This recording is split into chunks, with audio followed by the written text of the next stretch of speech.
Vous êtes leur avocat. Vous venez juger votre affaire ici devant moi. Allez voir le juge. Je ne suis pas le juge. On vous parle de protection des des témoins. Ses affaires, elle dit qu'elle est cliente. On vous parle de protection des témoins. Quel rapport y a-t-il avec je donne juger? raison à vos clients. Allez vous défendre devant la barre. Ce n'est pas le tribunal ici. Qui vous a dit que la reine est devenue un tribunal? Non. Où les avocats viennent exposer leur affaire personnelle. Vous avez pris de l'argent pour défendre un client, allez défendre votre client. Ah non, ne venez pas m'embêter ici. Ah non, monsieur, si vous voulez que j'intervienne dans votre affaire, non, je veux que vous fassiez votre travail. Faites une requête. Je veux que vous fassiez votre travail. Celui pour lequel vous êtes payé moins bien que quand vous étiez avocat. Au fin d'intervention, requête au fin de ceci, et moi, vous m'exposez les faits et je pourrai intervenir. Vous ne venez pas dans une émission à Arène pour me dire que je dois lire les journaux et aller défendre votre client alors que c'est vous qui avez pris l'argent. Quand vous avez pris l'argent, là, vous partagez avec moi. Vous prenez vos honoraires et vous venez me défendre, vous me demandez de défendre votre dossier. Mais on est dans quel pays là où les avocats prennent de l'argent à leurs clients, ne les défendent pas et viennent demander au ministre d'aller défendre. Je reçois beaucoup de gens comme ça. Donc, et puis, ça me touche quand même aussi. Oui, parce que certains de nos confrères, franchement, agissent d'une manière que ils sont les premiers à dire droits de l'homme, à dire ceci. Il y a aussi les droits de la victime. Le ministère de la Justice est là pour défendre les droits de l'homme, ceux qui ont été violés. Mais les victimes aussi ont des droits. Vous ne pouvez pas défendre seulement les droits des personnes qu'on a arrêtées et mis en prison parce qu'ils ont commis ou parce qu'ils sont soupçonnés d'avoir commis une infraction. Il y a aussi les victimes dont nous devons nous occuper. Mais je ne vous ai parlé que d'elles. C'est que la plupart de ces personnes qui revendiquent la démocratie et qui revendiquent les droits de l'homme, parmi les avocats, nous avons environ 3500 à 4000 avocats aujourd'hui, avec la dernière vague qui vient d'arriver. Quand vous allez regarder la liste du fisc, vous trouvez qu'il y a moins de 1000 avocats qui payent les patentes. Il y a moins de 1000 avocats qui ont effectivement les cabinets. Restons concentrés, monsieur Momo. On est concentrés sur non, pas du tout. On est là pas du tout. Parce on est en train de parler de votre travail et vous faites de la diffamation, c'est honteux. Come to equity must come with clean hand. Avant de revendiquer quelque chose, il faut quand même, avant d'aller à la justice, il faut que tu aies les mêmes preuves. Je ne suis pas là pour revendiquer quoi que ce soit. Il faut que tu aies les mêmes preuves. J'ai essayé désespérément de vous faire parler du travail que vous faites. Payez vos taxes. Et avant d'aller, parce que normalement l'article 37, je crois, du règlement intérieur qui parle de la comptabilité des avocats, vous astreint à avoir un grand livre, un livre comptable qui est paraphé par le juge, et avoir un carnet à souche, à 3 feuillets, avoir un carnet d'exemple. Combien vous qui clamez droit de l'homme, vous payez ça. Achetez au moins votre droit à la parole. Effectivement. Et respectez d'abord les règles de la démocratie avant de la revendiquer. La prochaine fois, je vous ferai un chèque. Dites droit de l'homme, mais... Et c'est une... Je voulais parler, j'ai fait une étude là-dessus, et je trouve que c'est une astuce pour vous voiler les yeux, n'est-ce pas, du peuple, et dégager votre responsabilité. Soyez d'abord responsable. Je voudrais parler pour Soyez responsable avant de demander à l'État d'être responsable.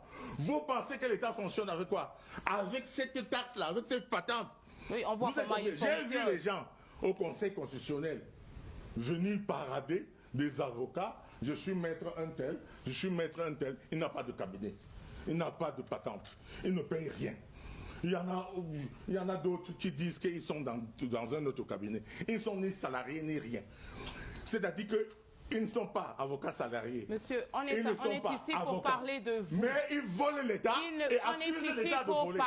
Ils sont tout le temps en train de violer les droits. Donc, parce que quand vous ne payez pas, et vous marchez, vous éclairez avec cette électricité, vous êtes un voleur. Vous marchez sur la route bitumée, vous êtes un voleur. Tout le monde voit que c'est de la fuite en avant. De tout ce que nous mettons ensemble pour la société, alors que vous ne contribuez à rien, vous êtes un voleur.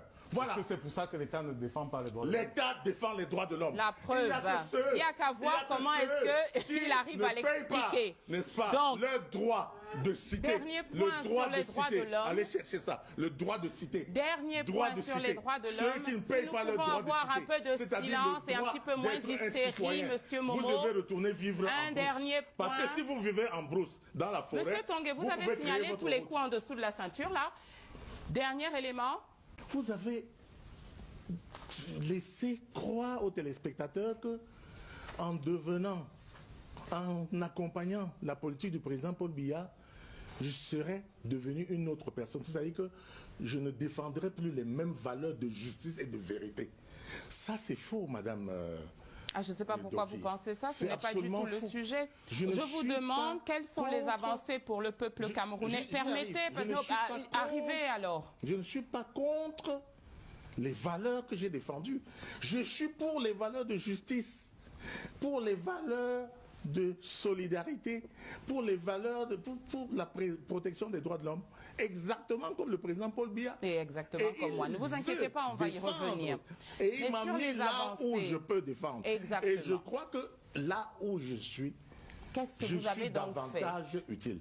Sauf que, s'agissant d'un ministère de souveraineté, vous avez pu remarquer que dans les réseaux sociaux, je parle de tout, sauf des activités liées à ma nouvelle fonction. Je ne parle pas dans les réseaux sociaux, dans les télévisions, des affaires qui regardent mon ministère. Parce que je ne parle pas ici en tant que ministre ou membre du gouvernement, mais en tant que président du PADEC. À ce stade-là, je peux vous être utile. Mais jamais vous ne m'entendrez dire ce que j'ai fait dans le cadre de mes activités professionnelles liées à mes fonctions. Mais vous pouvez être assuré d'une chose, que je suis exactement à la place qu'il faut. Ah, mais je n'ai pas besoin d'assurance pour ça. Donc, vous ne direz pas ce que vous allez faire pour Maître Dominique Fousset? Je ne sais pas de quoi il s'agit. J'entends y revenir moi-même. Ne vous inquiétez pas. D'accord. Vous êtes un original dans ce cas parce que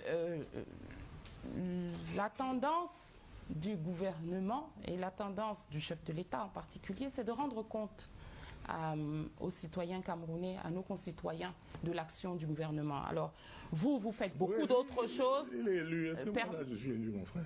Oui, mais il n'y a pas que vous. Il n'y a pas que vous qui arrivez sur les plateaux de télévision. Bon, peut-être que vous pouvez prendre ce risque. Moi, je suis dans un ministère. Vous trouvez que c'est risqué? Pourquoi est-ce que vous trouvez que c'est risqué? Non, je ne peux pas. Je vais vous dire pourquoi je suis étonnée que vous trouviez ça risqué. C'est pas risqué. Pourquoi vous utilisez les expressions risqué par rapport à quoi? C'est vous qui venez. Vous avez dit. Je ne pas. On va lui repasser ces extraits. Vous avez dit il y en a qui peuvent prendre ce risque. Et je vous réponds que ce n'est pas risqué à mon sens parce que, contrairement à vous, les autres disent ce qu'ils font. Et je suis le témoin de cela. La première fois que j'ai fait un plateau de télévision ici à Yaoundé, c'était le 31 décembre 2016. Je partageais le plateau avec Louis-Paul Motazé, Jacques Famendongo, Emmanuel Nganou-Djoumessi et monsieur ministre des Eaux et Forêts à l'époque. C'est toujours lui dont j'oublie le nom. Golin Ngwese, pardon monsieur, si vous me regardez. Et ils étaient là pour rendre compte de l'activité du gouvernement. Et ce que je vous demande, monsieur, puisque vous êtes au poste où vous pouvez enfin défendre les valeurs, permettez, que vous entendez défendre, parce que soi-disant vous n'avez pas changé, c'est qu'est-ce que vous avez fait pour défendre ces valeurs. Vous devriez être fier d'en parler. Et je vais vous dire, on est en 2020, on est en 2008, et le président du PADEC est...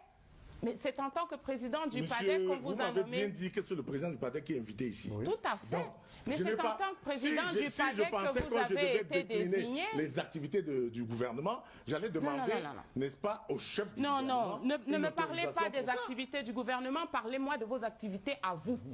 Comment vous occupez vos journées, monsieur le président du PADEC? Je ne vous parle pas de ça. C'est de ça qu'il s'agit. Je refuse. Maintenant, revenons donc au gouvernement, parce que c'est le gouvernement qui intéresse nos téléspectateurs. L'amélioration du système judiciaire était une priorité du document de stratégie pour la croissance et l'emploi. Tout à fait. C'est un document que vous connaissez en tant que président du PADEC? Vous en avez entendu parler? Je le connais. Peut-être que vous avez réalisé donc que c'est la dernière année pour faire tout ce qui était écrit dessus. C'était de 2010 à 2020. Vous êtes au courant? Oui. Parfait. Eh bien, sur tous les autres pans, on a échoué. Hein, on ne va pas y revenir. Vous avez raison. Ce n'est pas la peine de parler des échecs. Mais non, mais parlons... Vous êtes juge de ce qui a été fait. Oui. Vous ne vous dites ça, on a échoué par rapport à quoi? Je vais vous dire, écoutez la réponse. Le PIB devait connaître une moyenne de 7,6 ou 8% entre 2010 et 2020 pour permettre au Cameroun d'être émergent en 2035. Ça, mais Nous avons mais fait... vous oubliez la guerre ne m'interrompez pas. Ne m'interrompez pas. Quand vous Ne discutez avec les gens qui ne m'interrompez connaissent pas, la réalité, monsieur c'est très Momo. gênant. Est-ce que vous savez qu'il y a eu la guerre? Ne m'interrompez pas, Est-ce que monsieur vous Momo. savez qu'il y a eu la guerre, madame? Je vous l'ai Est-ce que déjà vous savez- dit. Sauf que Je les voulais, objectifs de croissance excusez-moi. à Monsieur 6-7%, Tongué, Il y a des excusez-moi. flèches C'était de avant la guerre. dépenses, quand même. Avant la Excusez-moi. guerre. Excusez-moi. 2020, mais attendez. Je vous l'ai dit, monsieur Bon, Momo, j'attends que nous vous finissiez, sommes alors. ici pour vous écouter. Allez-y, allez-y. D'accord? Mais il Mais faut vous que me vous laissez parler. laissiez l'autre terminer. Oui, chaque fois que vous ferez ça, je ne vous laisserai pas Bon, parler. allez-y alors, allez-y. Nous Terminez. allons parler chacun à son tour, ça va marcher comme ça. Moi, ça et me nous convient. allons avoir... Ah, bah si ça vous Ça me convient, convient. donc, merci de me laisser me convient. finir. Le Cameroun n'a fait que 4%. Alors, il a des phénomènes explicatifs. Nous sommes des experts dans l'art de nous trouver des excuses et je sais qu'il y a un certain nombre d'excuses applicables dans le cas d'espèce. Sauf que vous n'étiez pas responsable de la croissance. Le ministère de la Justice avait sa petite part à faire dans le DSCE et c'était renforcer l'unité nationale et consolider la démocratie en promouvant les idéaux de paix, de liberté, de justice, de progrès social et de solidarité nationale.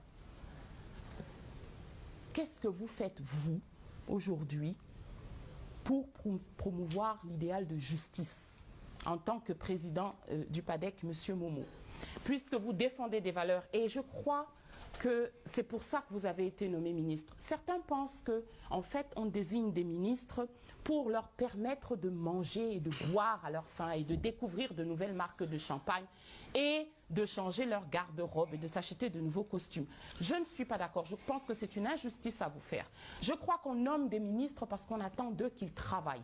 Je crois que le président de la République, sur lequel vous avez fait tout un ouvrage pour nous aider à le comprendre, nous le comprenons beaucoup mieux que ce que vous croyez. Et que nous avons compris qu'il est à la recherche désespérée de collaborateurs, de gens qui travaillent.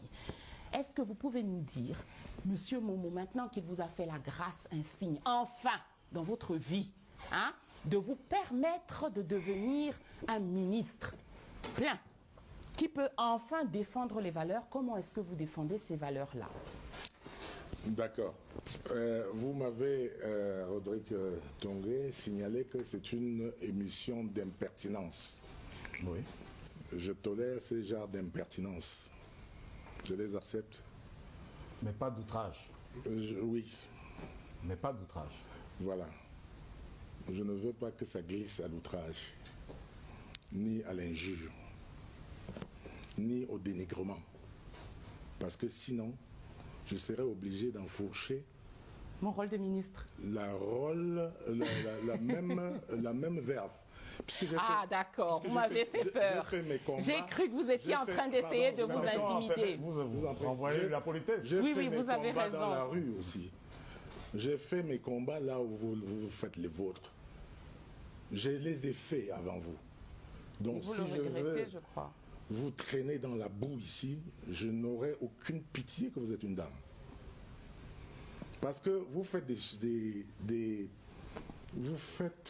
vous donnez l'impression aux gens que j'ai été nommé pour gagner de l'argent. Je crois que j'ai dit à une autre occasion ce qu'un ministre délégué auprès du ministre de la Justice gagne. Et je crois que des gens qui me connaissent et qui connaissent mon train de vie avant savent que je gagnais plus que ça. Donc quand vous renvoyez, quand vous parlez de moi à madame, la vice-présidente du MRC, Ah non, pas du tout. vous adressez Pas du à un tout. président d'un parti politique de cette manière-là, j'ai envie de vous répondre très méchamment. Parce que c'est faux. Et vous êtes bien placé pour le savoir. Vous auriez dû le savoir. Que moi, je n'étais pas un pauvre clochard qui a été nommé ministre. Si vous voulez taire mes combats pour la justice, pour l'équité dans ce pays, pour les droits de l'homme, libre à vous de les taire, de les ignorer. L'histoire sait ce que j'ai fait. Et le président Paul Biya aussi, lui, il sait ce que j'ai fait dans ce chapitre-là. Mais vouloir me réduire à un mendiant qui accepte un poste ministériel pour renoncer à ses convictions, je dis que vous colportez, madame, les propos abjects que j'entends la populace traîner dans les réseaux sociaux. Et ça diminue le respect que j'avais pour vous. Parce que j'avais, oui, je l'ai dit, c'est la première fois que je vous l'avez dit maintes fois. C'est la première fois que je vous rencontre.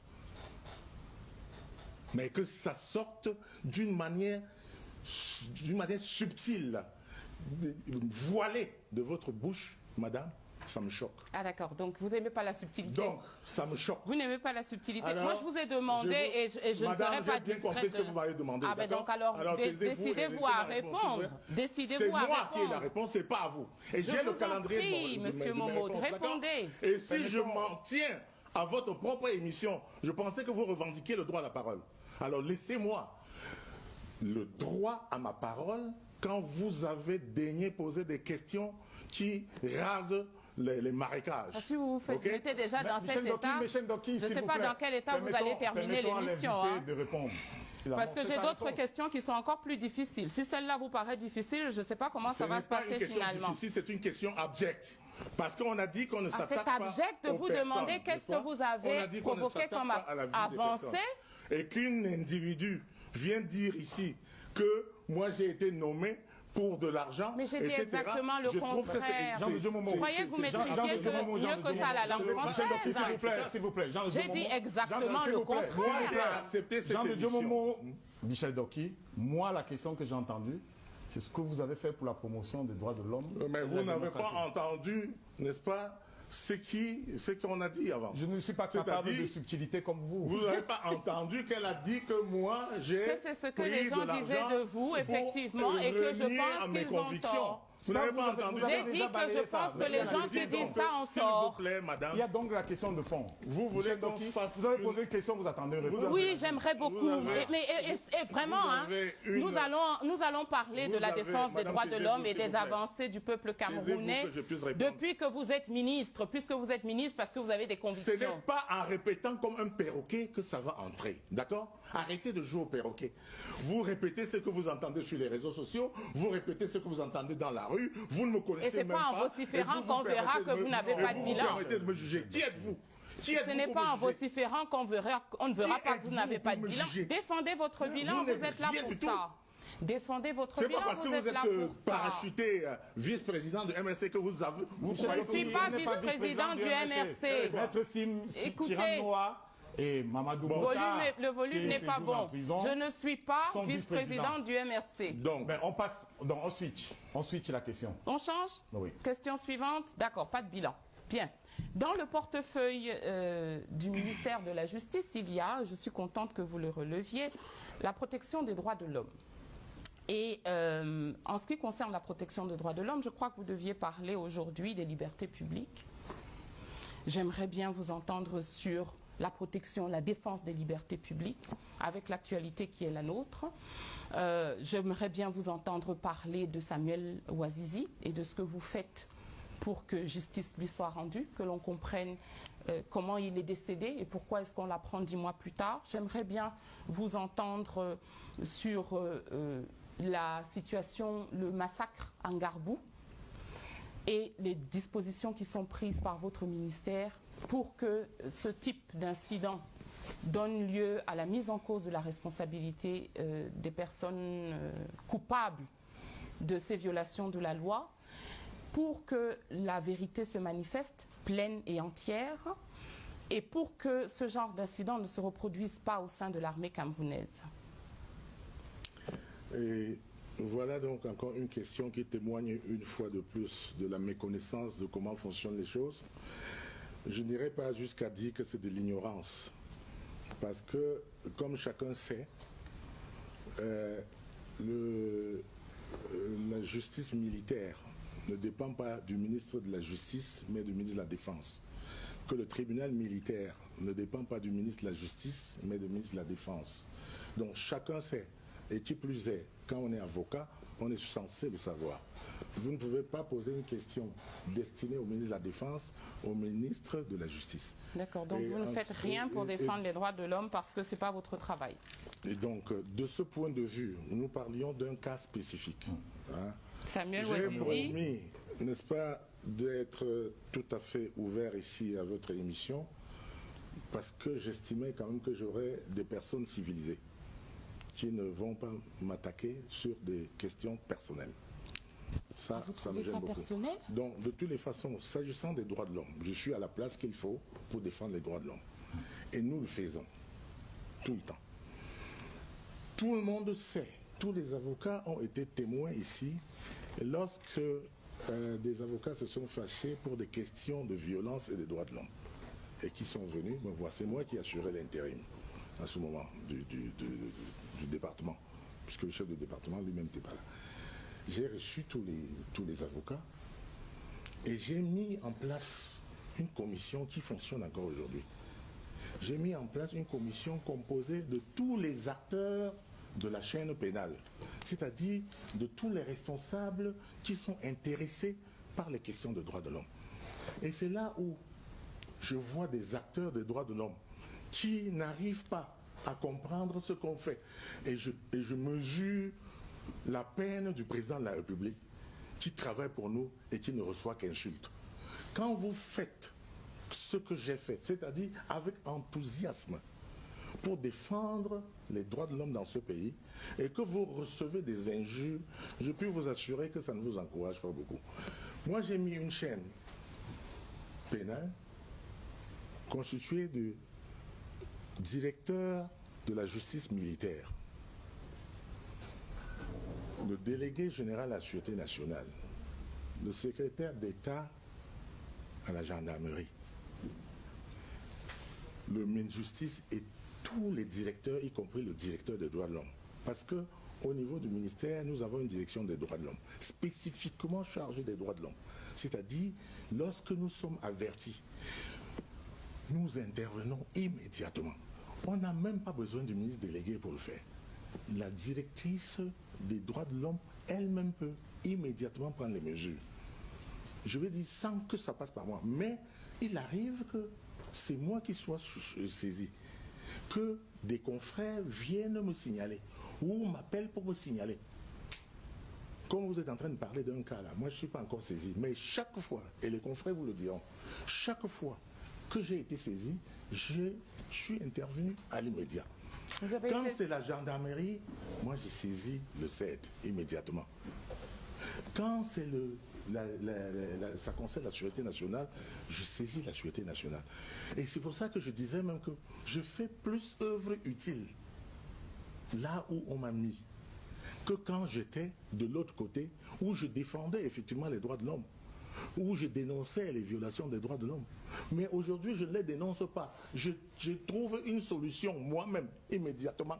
Qui consiste à appeler la gendarmerie, Qui saisir consiste votre collaboratrice, à faire cesser, s'il y a lieu, les violations qui sont constatées. Très bien. Et j'y réussis bien. Très bien. À ce Donc, moment, parce que vous à ce devez moment- comprendre. À ce moment, vous intervenez dans les questions qui sont régentées par le ministre de la Défense. J'espère bien. Non, oui, bien sûr. Voilà. Mais Bon. ça, c'est la collaboration, d'accord. c'est dans le Voilà cadre de la qui est collaboration. rassurant. Non, Donc, c'est dans le cadre de la collaboration. exactement, mais c'est Parce dans que le même cadre de la délégué- collaboration mais je dis qu'on que vous pose la celui-là, question. ouh là là, c'est pas possible. Voilà la personne qui dit qu'il veut parler à son tour et moi à mon tour, comme des avocats civilisés. C'est vrai que vous n'avez que 2 ans d'âge, mais quand même, vous devrez quand même comprendre les usages. Laissez-moi parler, s'il vous plaît.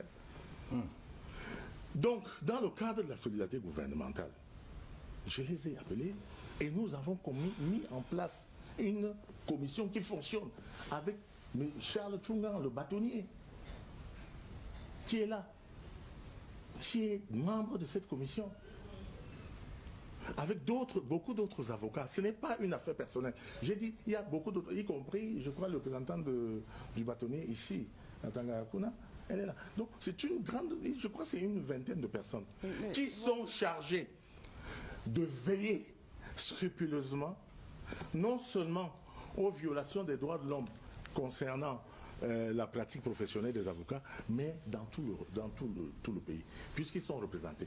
Et chaque fois, cette commission s'est réunie une fois par mois chez moi. Donc, franchement, quand quelqu'un fait quelque chose, ayons quand même la pudeur de ne pas l'accuser de ne pas faire. Ayons quand même l'amabilité d'apprécier. Monsieur Momo, vous comprenez? Donc, je fais de mon mieux. Je ne braille plus dans les réseaux sociaux, dans les, comment on appelait ça, dans cette opposition. Moi, j'essaie d'agir. Bon, maintenant, on est ravis, soulagés. Non, mais il faut qu'on le voit si vous n'en parlez pas. Le deuxième cas, vous m'avez parlé d'un cas militaire, je ne le connaissais pas, j'ai vu sur les réseaux sociaux. Vous ne connaissez pas. Eh bien, laissez-moi vous en parler parce que moi je le connais. J'ai vu dans les réseaux sociaux. Je vous ai remplacé en tant que défenseur des libertés et des droits. Je suis et donc moi je connais ce cas. Je dites une chose et son contraire. Donc, excusez-moi, j'essaye de vous donner des précisions que vous dites que vous n'avez pas. Je suis ces choses-là. J'en suis ravie, monsieur. J'ai l'œil dessus. D'accord. Si, par exemple, demain, moi, j'ai toutes les informations par rapport à Dominique Fausses, ne pensez pas que je vais hésiter à intervenir. Quand il y a une violation des droits... Non, on va reparler de votre attitude vis-à-vis de vos confrères. Même si ça apporte chez les avocats. Moi, restons sur... Donc, il y a des gens qui savent ça. Peut-être que vous restons sur le cas de Ngarbou et laissez-moi poser une question encore. Le cas de quoi? Ngarbou. Oui. Nous avons un problème qui est un problème concret. Et je crois que c'est un problème qui relève de votre responsabilité et pas de la responsabilité du ministère de la Défense, parce qu'il se trouve que dans ce cas précis, c'est le ministère de la Défense qui est au banc des accusés. La protection des témoins. Il y a eu un massacre et nous avons eu droit à une première histoire qui disait que ce n'était pas un massacre, que c'était des terroristes et des ambazoniens qui avaient été neutralisés. Puis nous avons découvert que les terroristes et les ambazoniens, c'était des enfants qui avaient été tués dans leur lit. Et quand il n'a plus été possible pour votre gouvernement de nier cette réalité-là, une deuxième version est sortie. Et c'est cette version aujourd'hui qui est discutée au niveau du tribunal militaire. Je crois, monsieur, que si vous défendez les valeurs auxquelles vous croyez toujours parce que vous n'avez pas changé, il serait important que vous vous assuriez que cette fois-ci, ce soit la vérité qui triomphe. Parce qu'il n'y a aucune raison de faire confiance au ministère de la Défense qui a commencé par un rapport mensonger quand il fait le deuxième rapport. Or, nous avons un problème qui est un problème de protection des témoins. Monsieur Alita, qui est un de mes clients, des clients du collectif d'avocats qui s'est constitué pour les victimes du massacre de Ngarbou, une fois rentré chez lui, parce qu'il était là vendredi pour déposer en tant que partie civile, pas témoin, a appris que les militaires étaient venus chez lui pour le chercher. Et ce genre de situation est susceptible de se reproduire parce que les cas que le ministère compétent aujourd'hui présente comme des cas de militaires qui n'ont pas obéi aux instructions. Je ne trahis aucun secret, hein, le rapport de la commission a été rendu public, qui n'ont pas obéi aux instructions et qui se sont rendus coupables d'assassinat de leur propre chef. Ces cas, disais-je, se multiplient. Nous avons 15 personnes qui ont été tuées à Small Babanki, parmi lesquelles 3 femmes et 3 petites filles. Nous avons 7 civils qui ont été tués en septembre 2018 à Buea. Et j'en parle parce qu'il y a 2 semaines, cela s'est reproduit. Ils ont été considérés comme des ambazoniens. Ils étaient assis, ils n'étaient pas armés, dans un immeuble désaffecté. Les militaires les ont entourés et leur ont tiré dessus. Nous avons l'histoire de Menka, que vous devez connaître. Ces 27 jeunes hommes, pour certains, 40 pour d'autres, qui ont été tous massacrés. Il se trouve que parmi eux, il y avait une personne qui n'était pas sur place parce qu'elle était partie faire une course. C'est quand elle est revenue qu'elle s'est rendue compte que ses camarades ont été massacrés. Donc la version qui nous a été servie encore une fois par le gouvernement ne correspondait pas à la vérité. Et puisque vous défendez ces valeurs, il vous revient, Monsieur Momo, de vous assurer que la vérité triomphe. Mouyouka, le 21 mai 2019, une jeune fille dans la cour a été criblée de pas moins de 20 balles. Et jusqu'à présent, personne n'est poursuivi, aucune explication n'est demandée à qui que ce soit. Donc, oui, je suis préoccupée, moi qui vous ai remplacé dans le camp des galériens qui défendent les droits de l'homme, je suis préoccupée de voir que il n'est rien fait pour protéger les témoins, parce qu'il n'y a que les témoins qui peuvent dire ce qui s'est vraiment passé. Et je crois que c'est votre responsabilité. Alors, vous pouvez vous sentir insulté parce qu'on pense que vous êtes pauvre, en fait, vous ne l'étiez pas. Moi, ce qui me fait me sentir insulté, c'est que quand le Cameroun se rend à Genève 2 fois par an pour défendre l'état de droit, pour prétendre qu'il est un état de droit, que le Cameroun soit embarrassé par des histoires comme celle-ci qui se multiplient. Et c'est sur ça que nous avons envie de vous entendre. Or, c'est la 2e fois que je vous entends dire que vous créez des commissions, que vous appelez des gens, mais que vous ne pouvez pas dire de manière concrète, comme vous avez demandé quand vous parliez du Ghana, quand vous parliez du Sénégal, etc., quelles sont les avancées pour le peuple camerounais depuis que vous avez un poste de responsabilité. Est-ce que cette fois-ci, vous pensez être en mesure, au moins si vous ne pouvez pas parler de réalisation passée, de prendre des engagements? Parce que vous savez, c'est possible.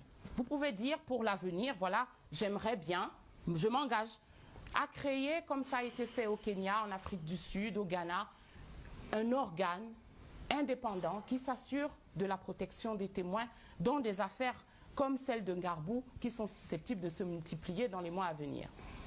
Ça y est, c'est fini? Si j'étais méchant comme certains, je dirais que est-ce que votre diatribe est finie? Mais j'ai vu que vous avez... je trouve le mot diatribe plutôt flatteur. C'est comme ça que vous définissez la méchanceté? Non. Non. Pardon, méchant, c'est autre chose. On va revenir sur la méchanceté. Ne nous égarons pas. Très bien. Ne D'accord, nous égarons pas. Les droits de l'homme, Ngarbou, qu'est-ce que vous allez faire? Vous avez lu une liste que vous avez préparée, là, de telles choses, de machin et tout ça. Moi, j'apprends ici, avec vous. Voyez-vous, quand ça vient de quelqu'un qui fait office d'avocat, ça me gêne. Ça vient Parce des que journaux. l'avocat doit savoir que, avant que ça n'arrive au ministre, que ça passe quand même pas, s'il y a une enquête préliminaire. Mais lisez les journaux. Ah bon, lisez les journaux, tout ça est dans les journaux. Je m'auto-saisis, quoi. Je lis les journaux et je me saisis. Mais comment vous pensez défendre les droits de l'homme si vous ne vous auto-saisissez jamais?